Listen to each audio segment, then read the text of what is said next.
Ursule encore. On est le 19 août 2021.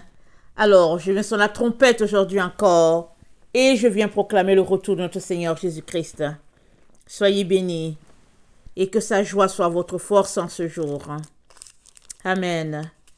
Alors, dans leur cœur, un même dessein. Amen. Alors, dans le cœur des différentes personnes, ou bien de plusieurs personnes, ils ont un même dessein avec le système mondial. Amen. Et c'est quoi le dessein qui les lie? Amen. Allons-y lire Apocalypse 17, le verset 15 à 19. Alors, Apocalypse 17, le verset 15 à 19.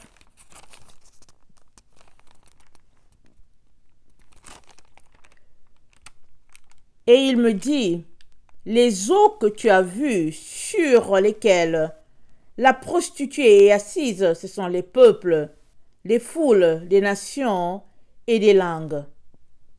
Les 10 cornes que tu as vues et la bête haïront la prostituée, la dépouilleront et la mettront à nu, mangeront ses chairs et la consumeront par le feu, car Dieu a mis dans leur cœur d'exécuter son dessein et d'exécuter un même dessein et de donner leur royauté à la bête jusqu'à ce que les paroles de Dieu soient accomplies. Amen. Alors, les eaux que tu as vues, sur lesquelles la prostituée est assise, ce sont des peuples, des foules, des nations et des langues. Et ça, c'est l'église chrétienne, l'église romaine. Amen. L'église avec la connotation romaine, nous savons tous que l'église n'est pas née des Romains. Amen. L'église est née des Israélites. Dieu a dit à Abraham, par toi je bénirai toutes les familles de la terre. Alors, quand on parle d'église, on sait que la racine est les Israélites. Mais, les choses étant ce qu'elles sont, amen, l'église de Jésus-Christ a été infectée, si bien que, finalement, il s'est retrouvé que sur toute la terre, quand on parle d'église, on parle de l'esprit romain. Amen, en arrière. Et pour que cela ne soit pas, il est important que l'église de Jésus-Christ ou bien une dénomination quelconque quitte l'esprit romain, épouse l'esprit des Écritures, retourne à l'adoration du Seigneur, c'est-à-dire le jour du repos qui est samedi, et se mettent à faire le culte comme les apôtres l'ont apporté, comme les apôtres nous l'ont enseigné. Sinon, au 3e ou au 4e siècle, nous savons que quand le roi Constantin, je pense, est devenu chrétien, il a dit qu'il était chrétien, et il s'est mis aussi à assister au synode, et à être présent pour réécrire les règles déjà établies par les apôtres. Et l'histoire dit qu'il craignait que son royaume soit fragmenté. Alors, il s'est fait chrétien, mais les gens disent que ce n'était pas tellement la chrétienté telle que prônée par les apôtres, mais c'était une chrétienté politisée pour ses affaires à lui, pour calmer l'ardeur de la population. Mais quoi qu'il en soit, cela est venu jusqu'à nous. Et aujourd'hui, on a plein d'églises sur la terre, mais cette église-là est appelée prostituée par notre Dieu, parce que c'est une église qui aime les valeurs du monde et qui n'est pas uniquement consacrée à Jésus, mais qui aussi aime le flirt, si bien que elle est remplie de plusieurs idéologies qui lui viennent d'ailleurs, et elle est dépeinte dans l'église de Laodicée. Alors, Apocalypse 3, le verset 14, le Seigneur Jésus dit, « Écris à l'ange de l'église de Laodicée, voici ce que dit l'Amen, le témoin véritable, le témoin fidèle et véritable, le commencement de la création de Dieu. Je connais tes œuvres. Je sais que tu n'es ni froid ni bouillant. Puisses-tu être froid ou bouillant? Ainsi, parce que tu es tiède et que tu n'es ni froid ni bouillant, je te vomirai de ma bouche. Parce que tu dis, je suis riche, je me suis enrichi et je n'ai besoin de rien. Parce que tu ne sais pas que tu es malheureux, misérable, pauvre, aveugle et nu. Je te conseille d'acheter de moi de l'or éprouvé par le feu, afin que tu deviennes riche, des vêtements blancs, afin que tu sois vêtu, et que la honte de ta nudité ne paraisse pas, et un collier pour un de tes yeux, afin que tu vois. Moi je reprends, et je châtie tous ceux que j'aime, et du zèle, et repens-toi. Amen. Alors, cette église de Laodicée, amen, a des valeurs contraires à celles de notre Seigneur. Alors qu'elle se dit riche, Jésus dit qu'elle est pauvre. Alors qu'elle se dit voyante, Jésus lui dit qu'elle est aveugle. Alors qu'elle se dit vêtue, Jésus lui dit que tu es nue. Vraiment des valeurs opposées. Voilà pourquoi c'est une vraie prostituée. D'un côté, elle s'appelle fille de Dieu, et de l'autre, en tout cas, elle ressemble drôlement à tout ce qui se passe dans le monde. Alors, cette église la prostituée donc, amen, cette fille de Dieu prostituée donc, et assise, on dit elle est assise sur des peuples, c'est-à-dire on sait aujourd'hui que l'église chrétienne elle est répandue sur toute la terre, et on dit, les 10 cornes que tu as vues et la bête haïront la prostituée.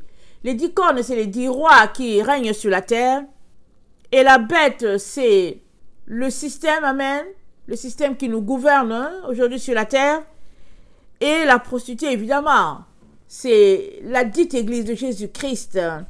Amen. Toute dénomination confondue, elle est prostituée. Alors, les 10 cornes, c'est-à-dire les 10 rois, et la bête, le système, vont haïr la prostituée et ils vont la manger. Amen. Et vont la consumer par le feu. Et le verset 17 nous dit, Dieu a mis dans leur cœur d'exécuter son dessein. C'est quoi le dessein de Dieu? Dieu est là pour juger. Alors, dessein, ça veut dire le but, ça veut dire l'intention, ça veut dire le projet. Ça veut dire intentionnellement, ça veut dire volontairement. C'est la conception par l'esprit d'un but à atteindre, d'une fin à réaliser. Alors, Dieu a mis dans le cœur de la prostituée et de la bête et des 10 rois d'accomplir son dessein à lui l'Éternel. Et son dessein, c'est de juger, amen, la création, et quiconque ne fut pas trouvé, amen, portant son habit blanc, sera retrouvé de l'autre côté. Donc, Dieu a mis dans le cœur de la prostituée et dans le cœur des 10 rois d'accomplir son dessein. Alors, les 10 rois, amen, avec le système en cours, amen, imposeront ou bien imposent une façon de se conduire, amen, à la prostituée. Et la prostituée, parce qu'elle est prostituée, et qu'elle s'est habituée à se prostituer, et qu'elle aime ça, elle n'a jamais remis ça en question, elle va toujours aller dans cette direction-là. Amen. Satisfaisant le pouvoir en place, et puis citant Paul, disant que Paul a dit d'obéir. C'est ça un peu. Quand les gens, au fait, veulent commettre, veulent poser un acte que leur conscience leur reproche, ils vont toujours citer Paul. Ils vont dire que Paul a dit que, et puis bon, voilà. Comme si Paul était un apôtre marionnette. Malheureusement, non. Paul était très droit. Il était droit d'esprit. Si bien que c'est Paul qui a repris Pierre quand Pierre jouait à l'hypocrite. Alors, citer Paul, amen, dans sa pensée. Ne le citez pas dans ce qui est contraire à lui, parce que vous serez jugé par lui à la fin. Alors, donc la prostituée donc est en train d'accomplir le dessein de Dieu, alors qu'elle pose ses actions ça et là. Alors, quelles sont les actions qu'elle pose? Elle pose des actions de désobéissance, parce qu'elle est habituée à désobéir. Elle a habitué à fonctionner sur deux systèmes, deux fronts. Elle s'est habituée. Et Dieu n'a cessé de dire, repentez-vous. Il n'a cessé de dire, changez de voie. Il n'a cessé de dire, faites ce qui est droit devant Dieu. Mais sa fille prostituée ne l'entendait pas comme ça. Elle a toujours trouvé qu'elle pouvait fonctionner sur les deux fronts. Voilà pourquoi tu vas trouver des personnes et ils vont te dire, oh non, Dieu n'a rien contre l'habillement. Tout ce qu'il a besoin, c'est qu'il soit dans notre cœur. Et d'autres vont te dire, oh oui, bon, c'est vrai que l'habillement n'est pas tellement ça, mais je vais ajuster. Mais il ne faut pas exagérer parce que Dieu aimerait aussi qu'on ait du plaisir, qu'on vive, qu'on voyage et tout. Alors, les gens vont essayer de trouver toutes sortes de justifications par rapport aux actions qu'ils posent. Et Dieu est en train de nous dire, dans les temps dans lesquels nous sommes, il va se retrouver que ce que tu t'es habitué à faire, amen, alors que personne, ou bien alors que la pression n'est pas en arrière de toi, ce que tu t'es habitué à faire, tu le feras encore dans le temps dans lequel nous sommes. Alors, si tu étais quelqu'un qui avait une relation avec Dieu, une relation intime avec Dieu, les temps dans lesquels nous sommes, où on confine les gens, ne feront que ton bien parce que tu es habitué à avoir une relation avec Dieu. Tu es habitué à rester tranquille avec Dieu. Mais si tu es quelqu'un qui a pris le temps d'être dehors, et puis d'aller de café en café, et tu as pris ton temps à dire qu'il te faut du plaisir, et puis bon voilà, alors tu seras débalancé dans le temps dans lequel nous sommes, parce que bon, tantôt il faut être confiné, tantôt il faut attendre, tantôt il faut recevoir tant nombre de personnes, etc., pas plus, etc., parce que c'est une vie de contrôle qu'on veut nous imposer. Mais Dieu nous dit que la prostituée, amen, la prostituée est en train d'exécuter les desseins de Dieu. Elle est en train de poser des actions, amen, qui la jugent, qui révèlent qui elle est au fait. Et c'est Dieu qui permet cela. C'est Dieu qui suscite, amen, dans les cœurs de ces hommes égarés-là, il suscite des situations qui font que finalement, l'enfant de Dieu qui est habitué à le craindre va dire, oh non, non, non, ils peuvent me tuer, j'ai pas de problème. Et l'autre qui s'est habitué à avoir du flirt avec le monde va juste sauter dedans. Et c'est comme ça que plusieurs seront pris. Alors, dans Romains 1, on connaît le passage. Dans Romains 1, Dieu dit, il dit donc à ceux-là qui sont prostitués d'esprit, de corps et tout, amen, qui ne veulent pas marcher selon ses lois, il dit, puisque ayant connu Dieu, ils ne l'ont point glorifié comme Dieu, et ne lui ont point rendu grâce, mais ils se sont égarés dans leurs pensées, et leur cœur sans intelligence a été plongé dans les ténèbres. Se vantant d'être sages, ils sont devenus fous.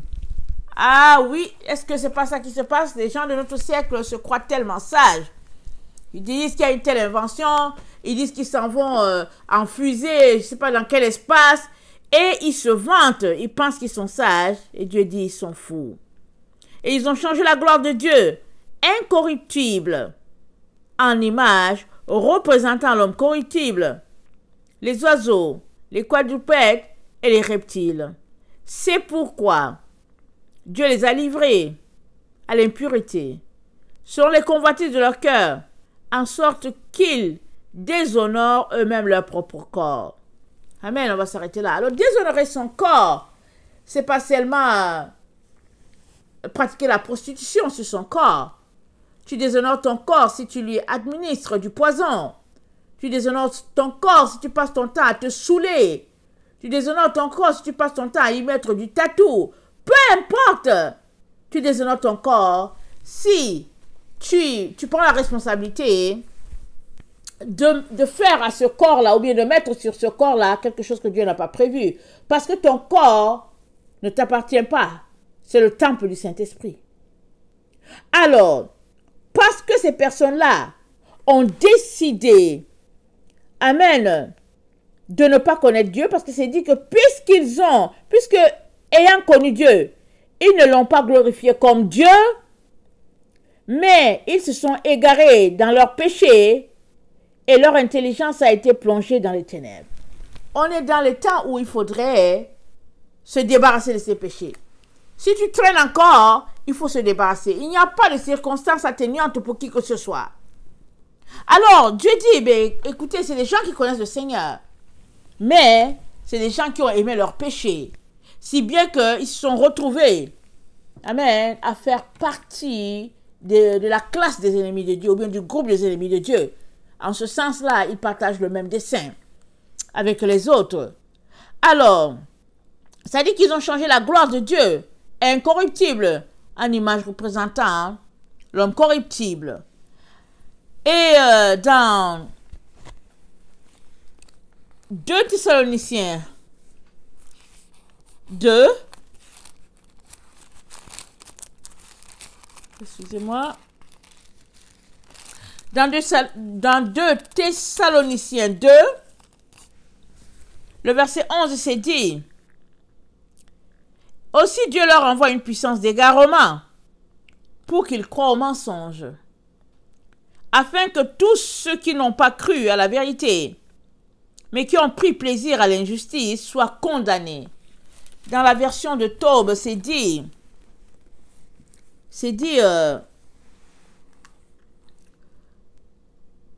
c'est pourquoi Dieu leur envoie une puissance d'égarement qui les fait croire au mensonge.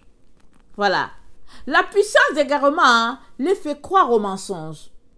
Ils ont beau reçu les prophéties disant « ne va pas dans telle direction », mais il y a une puissance d'égarement qui fait qu'ils croient plutôt la prophétie mensongère. Le contraire de ce que Dieu dit. Ils croient à cela. Et pourtant, Dieu vient à eux c'est-à-dire que donnant des paroles dans un plateau d'or, il vient lui-même pour dire, mon fils, ma fille, ne va pas dans telle direction. Mais la puissance d'égarement, qui est la rétribution de tous ceux-là qui ont aimé l'hypocrisie et le mensonge, la puissance d'égarement les fait croire au mensonge, et ça dit afin qu'ils soient jugés. Tous ceux qui n'ont pas cru à la vérité, attendez. C'est pourquoi Dieu leur envoie une puissance d'égarement qui les fait croire au mensonge, afin que, voilà, soient jugés tous ceux qui n'ont pas cru à la vérité, mais qui ont pris plaisir à l'injustice. Es-tu de ceux-là qui prennent plaisir à l'injustice? Je t'encourage à te repentir. Allez devant Dieu pour demander pardon. Parce que qui dit injustice, amen, dit qu'il y a justice. Alors si tu milites pour la justice, alors la grâce de Dieu t'accompagnera, te protégera. Mais si tu milites pour l'injustice, alors tu te positionnes comme ennemi de Dieu. Et qui peut être ennemi de Dieu? Qui peut combattre contre Dieu et vaincre? Qui? Amen. Et 1 Timothée 4, excusez-moi.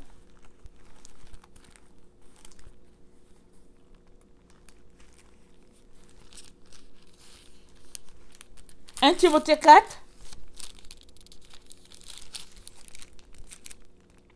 mais l'Esprit dit expressément que dans les derniers temps, quelques-uns abandonneront la foi pour s'attacher à des esprits séducteurs et à des doctrines de démons. » On est vraiment dans ce temps-là où les doctrines de démons sont enseignées partout.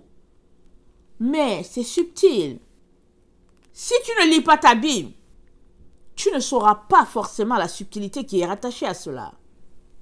Mais si tu es quelqu'un qui a pris l'habitude de lire la Bible et de t'imprégner de l'esprit de Christ, tu vas dire, mais il y a quelque chose qui ne va pas ici. Soit tu vas détecter le mensonge tout de suite, soit tu vas dire, je l'écoute parler, mais j'ai l'impression qu'il y a quelque chose qui ne cloche pas. Et le Seigneur t'aidera. Parce que ceux qui ont l'Esprit de Dieu, Dieu leur donne aussi le discernement. Amen. Alors, Dieu donc nous dit que nous sommes dans le temps où plusieurs, amen, sont en train d'épouser, ou bien plusieurs épouseront les desseins de l'ennemi, amen, parce qu'ils ont aimé le mensonge. Et il suffit juste de regarder autour de nous. Plusieurs aiment qu'on les flatte. Alors, si tu écoutes un mensonge et que tu vas dans son sens, c'est que tu es aussi menteur. On connaît j'oublie le récit. Tout flatteur vit au dépens de celui qui l'écoute. Tout flatteur. Alors, parce que tu es là pour écouter les flatteurs, alors ils se donnent à cœur joie et leur empire grossit. Mais si tout le monde décidait de ne pas les écouter, amen, alors cet empire s'écroulerait. Et Dieu est en train de te dire que toute personne, amen, qui prêtera l'oreille ou bien prêtera oreille au mensonge de notre temps se retrouvera à partager le même dessein que le gouvernement en cours ou bien le gouvernement en place. Et ça, c'est fort.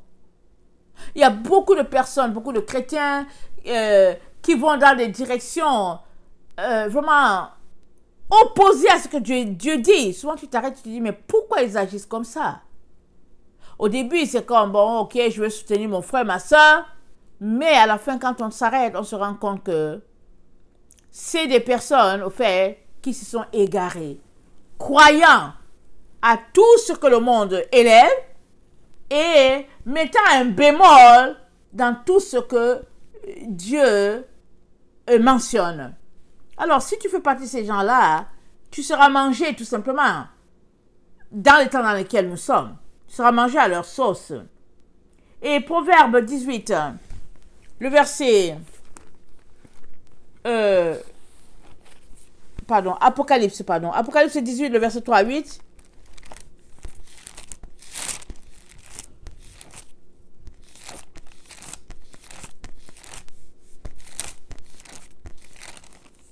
Apocalypse 18, le verset 3 à 8 dit ceci.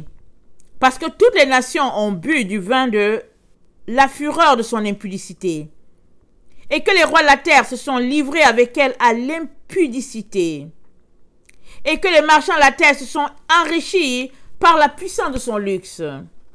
Et j'entendis du ciel une voix forte qui disait, « Sortez du milieu d'elle, mon peuple, afin que vous ne participez point à ses péchés, et que vous n'ayez point part à ses fléaux. Car ses péchés se sont accumulés jusqu'au ciel, et Dieu s'est souvenu de son iniquité. Payez-la comme elle a payé. Récompensez-lui au double selon ses œuvres. Dans la coupe où elle est versée, versez-lui au double. » Amen. Alors, la prostituée a le même dessein que l'ordre mondial. Ils ont le même dessein. Et c'est Dieu qui permet ça, puisque, anyway, c'est le groupe de ses enfants qui ont aimé le monde. Et Dieu a parlé, il a parlé, et finalement il a dit, ok, c'est ça que tu aimes, donc vas-y. Alors, voilà pourquoi ils partagent le même dessein, parce que depuis longtemps, au fait, ils lorgnent la vie du monde. Et certains la lorgnent, d'autres ils sont impliqués et ne veulent pas sortir de là. Et ils vont te dire, ah non, mais Dieu n'a rien contre telle chose. Dieu n'a rien contre. Dans le fond, ils ne veulent pas laisser cela. Ils sont accros au matériel. Et Dieu dit, tous ceux-là qui s'accrochent à ce qui n'édifie pas, amen, tous ceux-là vont se retrouver à pratiquer le dessein. Amen. Le même dessein avec l'ordre en place. Alors, quand Dieu nous dit de sortir du milieu d'elle, c'est parce que la prostituée, amen, elle a l'esprit de l'antichrist. Elle a l'esprit du gouvernement en place. Et si on te dit de sortir, c'est parce que tu ne peux pas adorer dans un tel environnement. Tu as besoin d'être tranquille dans ta maison, dans ton coin. Amen. Et Dieu te protégera dans les temps dans lesquels nous sommes. Alors, l'illusion, c'est que plusieurs pensent que leur église est parfaite. Et quand Dieu donne des recommandations, ils ne se sentent jamais concernés. Ils ont l'impression que c'est pour les autres. Parce que quand ils se regardent, quand ils regardent leur vie d'église, ils se disent que ils ont la meilleure église. Mais en réalité, ce n'est pas l'église qui les maintient là-bas. C'est l'esprit de la tiédeur. C'est l'esprit de l'antichrist qui les maintient là-bas. C'est un esprit qui les empêche de s'engager pleinement. Donc ils ont l'impression que, au fait, tout est sous contrôle. Alors qu'en réalité, c'est parce que leur cœur est porté vers le mal. Alors, Hébreux 10, 25 nous dit ceci.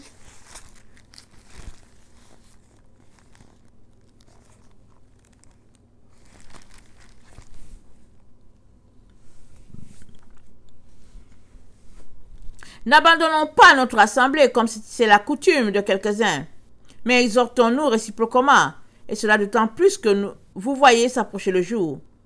Car si nous péchons volontairement, après avoir reçu la connaissance de la vérité, il ne reste plus de sacrifice pour le péché. Alors, beaucoup citent ce verset-là pour demeurer entre eux dans la médiocrité, pour demeurer avec la prostituée. Alors ils citent, oh Dieu dit de ne pas abandonner notre assemblée. Mais de quelle assemblée s'agit-il? Cette assemblée, est-ce qu'elle marche selon le Dieu d'Israël?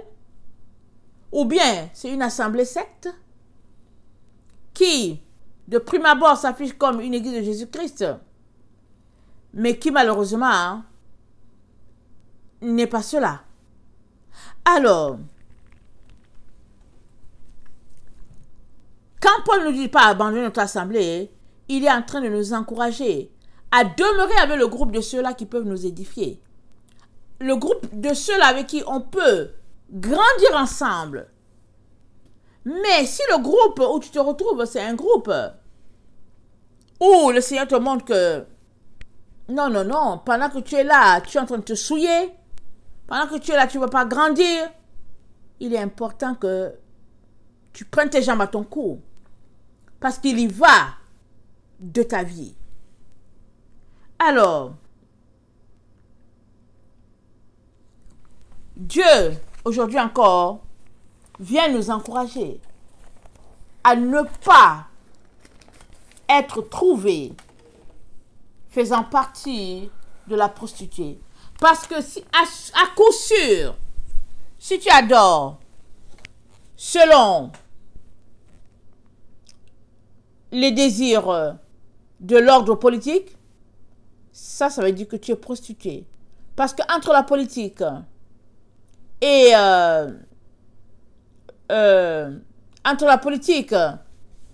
la vie quotidienne de chaque enfant de Dieu, amen, il y a un grand écart. Un véritable enfant de Dieu ne marche pas selon les recommandations du système en place. Il marche selon le Saint-Esprit. Tous ceux qui sont conduits par l'Esprit de Dieu sont fils de Dieu, dit la parole de Dieu. Et tu ne peux pas en même temps être fils de Dieu et en même temps marcher selon les desseins du nouvel ordre mondial. Tu ne peux pas. Tu as besoin de choisir. Et je t'encourage fortement à choisir Christ. Si tu choisis Christ, tu arriveras. Amen. Que le Seigneur bénisse sa parole. Je vous aime beaucoup et Dieu davantage. Maranatha, Jésus revient. Amen et Amen. Soyez bénis.